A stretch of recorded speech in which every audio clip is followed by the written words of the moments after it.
Сәлем қыздар, бүгін сіздермен кірсабын рецебімен бөлісетін боламын.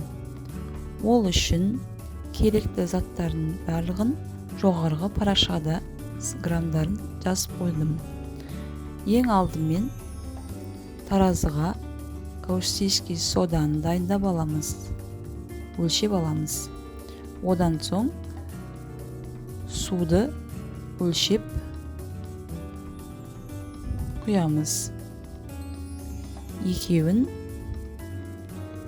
жақсылап араластырамыз.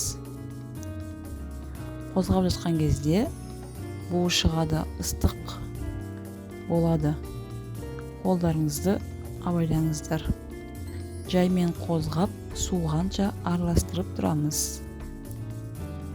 Ыстық будан қолдарыңызды абайлаңыздар.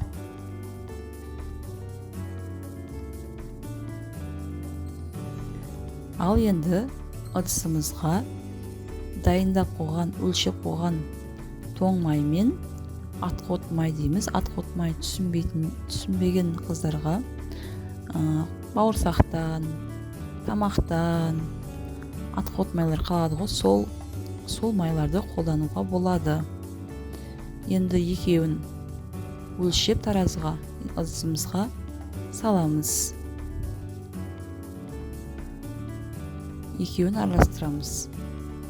Одан кейін жаңағы дайын болған каустический соданы суыған соң ыдысымызға құямыз. Екеуін жақсылап араластырамыз.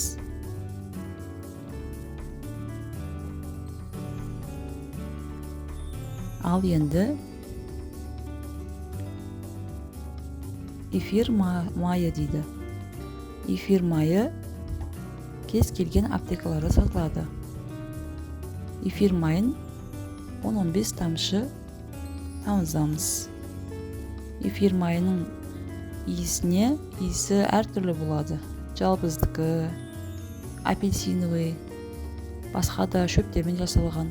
Өзіңіз қалаған иісті ала аласыздар. Мен жалбыздікін алдым. Одан кейін глицерин тамызамыз. Глицеринді аптекадан табылады.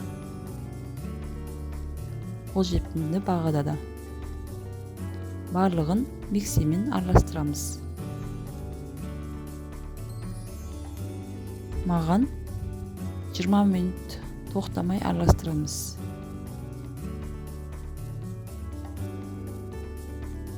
Минут сағатқа қарап, минутына шейін өлшеп 20 минутқа жеткізуіміз керек, ерінбей.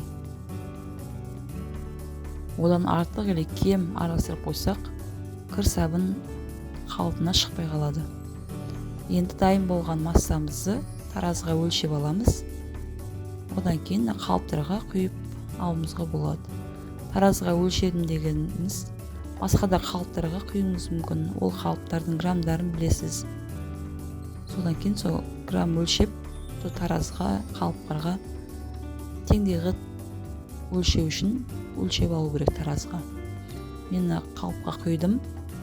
Енді бір аптаға қатырып қоямыз. Результат осындай. Енді жуып көрсетемін. Кәдімгі үй жағдайында қолданып жүрген кірсабындар. Қолдан жасай аласыздар. Ал баршаңызға сәттілік қыздар. Үйден жасап көрулеріңізді жасап, қолдан сабын жасап көріңіздер.